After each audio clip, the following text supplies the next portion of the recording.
အားလုံးပဲမင်္ဂလာပါဒါကကျွန်တော်တို့မိသားစုလုပ်ပရမှာကော်လန်ကျွန်းတွားလိုက်မှာဖြစ်ပါတယ်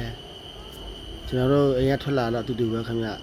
လက်ထပ်ပြီးရထားကဲမှာရထားစီးတဲ့အချိန်မှာကျွန်တော်ညီမကျွန်တော်ညီရကြံခဲ့တယ်အဲကြောင့်မို့သူတို့အိတ်ကမှာရထားကဲမှာပြန်စောင့်နေတာပေါ့နော်ဒါနောက်ရထားသူပြန်လိုက်လာအနောက်ကနေရထားဝင်တဲ့အချိန်မှာတကားပိတ်သွားတယ်သူတို့ကကြံခဲ့တယ်လေအဲကြောင့်မလို့သူတို့အိတ်ကမှာရထားကဲမှာစောင့်နေတယ်ပြီးလို့ရှိရင်အိတ်ကမှာရထားကဲကနေပြီးတော့ဒီကဆင်းလို့ရှိရင်အမအိတ်ကမှာကားကမှာကားလက်မှတ်ဖြတ်ပြီးကျွန်တော်ကော်လန်ကျွန်းတွားပါမယ်ခင်ဗျအင်္ဂါထွက်လာတော့မနေ့4နာရီခွဲပေါ့နော်လူလည်းတိတ်မရှိသေးဘူးရထားစီးရလည်းအေးဆေးပါပဲခင်ဗျကားဝင်ရောက်လို့ရှိရင်ကားအမျိုးမျိုးရှိရပေါ့နော်လိုတိုစီမလာစီမလာမီနီမတ်စီမလာပေါ့နော်လိုတိုကတော့သူကမောင်းလို့ရှိရင်တော့လေကိတ်ထိလိုက်ပို့တာပေါ့ခုကျွန်တော်တို့လေကိတ်ရောက်ပါပြီပေါ့နော်လေကိတ်ကျွန်တော်တို့ကော်လန်ကျွန်းတွားမဲ့တမောစီးရပါပေါ့နော်ကော်လန်ကျွန်းမှာလေကိတ်က2ကိတ်ရှိပါတယ်ခင်ဗျတကိတ်ကဟာတဝန်လေကိတ်ရနာဘလေကိတ်2ကိတ်ရှိပါတယ်ခင်ဗျကျွန်တော်တို့နာဘလေကိတ်ကိုတွားပါပေါ့နော်နာဘလေကိတ်တော့မတော်မအောင်ထွက်သေးပါခင်ဗျဟာတဝန်တမောတွေကလည်းခဏခဏထွက်ပါလေခင်ဗျခုကျွန်တော်တို့9နိုင်လောက်မှာနာဘလေကိတ်ကိုတမလီကိုစီးလာပါခင်ဗျတမောစီကားကတရားကိုကလေးရောလူကြီးရောဘတ်30ကျပါတယ်ခင်ဗျကျွန်တော်တို့ဒီဖတ်တရားလေကိတ်ကနေပြီးတော့ကော်လန်ကျွန်းလေကိတ်ကိုရောက်ဖို့အတွက်နိုင်ဝက်လောက်တမောစီရပါတယ်ခင်ဗျဂျားထဲမှာရှူခင်းနေတဲ့အရန်မလှရခင်ဗျရေရတော့ကြည်စိမ့်နေပါတယ်ခင်ဗျတမောပေါ်မှာလီဖြူဖြူနဲ့ပင်လေကြီးကိုကြည့်ပြီးတော့တမောစီရတာတမျိုးကောင်းပါတယ်ခင်ဗျအေကမိုင်ကားကွင်းကနေပြီးတော့ဒီဖတ်တရားကိုဒီလေကိတ်ကိုလာမယ်ဆိုရင်တော့တယောက်ကိုဘတ်160ကျပါတယ်ခင်ဗျဧကမိုင်ကားကွင်းရောက်လို့ရှိရင်တော့သူတို့အော်နေပါခင်ဗျဖတ်တရားသွားမလားကော်လန်ကျွန်းသွားမလားအော်နေပါခင်ဗျကော်လန်ကျွန်းသွားမဲ့ကားကိုစီးလိုက်ပါခင်ဗျဒီလိုလေကိတ်ကိုလိုက်ပို့ပေးပါတယ်ခင်ဗျဒါကတော့ကော်လန်ကျွန်းရောက်ပါပြီပေါ့နော်ကျွန်တော်တို့ဆိုင်ငံငါးကဆိုင်ငံတစ်စီးကိုတရားလုံးငါးက300ပဲပေးရပါတယ်ခင်ဗျဆိုင်ငံတစ်စီးငါးလိုက်ပါတယ်ခင်ဗျကျွန်တော်တို့ဟိုတယ်ဝင်ရမှာနေ့လယ်2နာရီဆိုတော့ဟိုတယ်မဝင်ကလေးကျွန်တော်တို့ကမ်းခြေမှာလိုက်ပတ်ရှောက်ကြည့်ပါတယ်ခင်ဗျ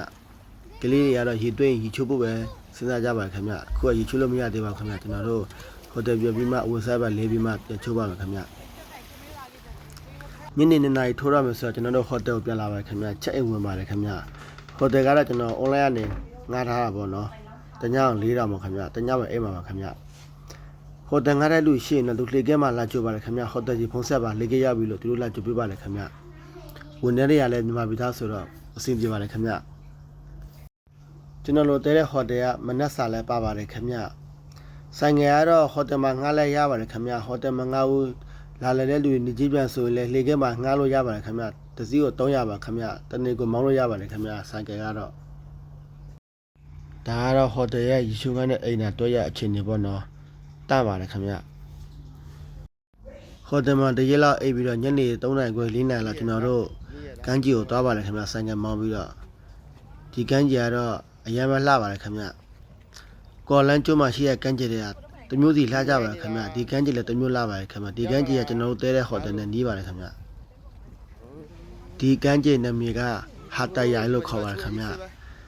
အင်္ဂလိပ်လည်းပေါ်တယ်ခင်ဗျအင်္ဂလိပ်တွေတရုတ်တွေထိုင်းတွေမြန်မာပြည်သားတွေလည်းအများကြီးရှိကြပါတယ်ခင်ဗျရေလည်းချွတ်ကျက်စရာလေးခင်ဗျရေကတော့အရင်ကြည်စိမ့်နေရပဲခင်ဗျညနေ3နာရီခွဲ4နာရီလောက်ဆိုတော့နေရဝင်တော့ပါခင်ဗျရေကလည်းနည်းနည်းလေးအေးပါတယ်ခင်ဗျပင်လယ်ထဲမှာချုံနေမအေးဘူးခင်ဗျအပေါ်တက်လိုက်ရင်အေးတယ်ခင်ဗျ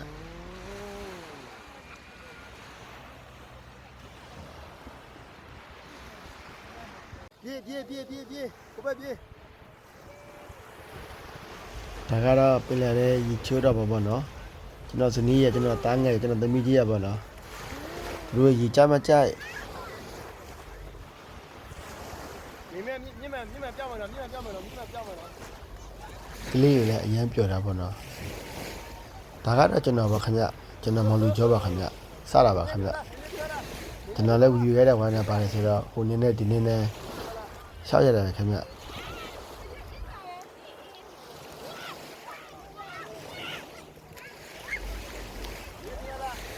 ကတော့ကျွန်တော်ရဲ့ချစ်ရတော့ညီမပါခင်ဗျဟိုကတော့ကျွန်တော်တူမလေးပါခင်ဗျအနောက်ကကျွန်တော်ရဲ့ဇနီးပါခင်ဗျဒါတော့ပင်လေးပါဟာကျွန်တော်သားပါခင်ဗျမိတ်ဆွေတို့လည်းတနည်းကိုတစ်ခါလောက်ကမ်းကြိုတွတ်တင်ပါတယ်ခင်ဗျပျော်စားကောင်းပါတယ်ဒါတော့ညရောက်ပါဘောနော်ကျွန်တော်တို့ညဈေးထဲမှာသွားပြီးတော့ ပြည်ကြီးငါးတွေမိချောင်းသားတွေခရွေတွေဝင်လာပြီးစားတာပေါ့နော်ခန်းရှိမှာ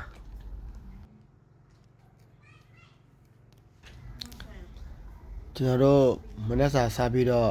မနေ့၈နာရီလောက်မှာကျွန်တော်တို့ကမ်းခြေတစ်ခုထပ်သွားပါတယ်ခင်ဗျာဒါတော့မနေ့ခင်းပိုင်းပေါ့နော်ကျွန်တော်တို့အစောကြီးထပြီးတော့တင်းရပိုင်းစားပြီးတော့အချိန်မကုန်ခင်လေးထက်လဲပါတယ်ခင်ဗျာမနေ့ခင်းပိုင်းကျွန်တော်တို့ဟိုတယ်က7နာရီခွဲချက်အောက်ရမယ်ဆိုတော့ကျွန်တော်တို့မနေ့အစောကြီးမနေ့စာစားပြီးတော့ကမ်းခြေမှာလာပြီးနောက်တစ်ခေါက်လာလဲပါတယ်ခင်ဗျာဒါတော့နောက်တစ်ခုကမ်းခြေပေါ့နော်စောစီအင်္ဂလိပ်လည်းရှိနေပါတယ်ခင်ဗျရီကတော့တက်နေပါခင်မနဲ့အစောကြီးဆိုတော့ဖြစ်နိုင်ရင်တော့ကော်လန်ကျော်ကနှစ်ညအိတ်ခီးလွယ်တာပိုကောင်းမှာခင်ဗျကန်းကြီးတွေကများတော့လဲရတာ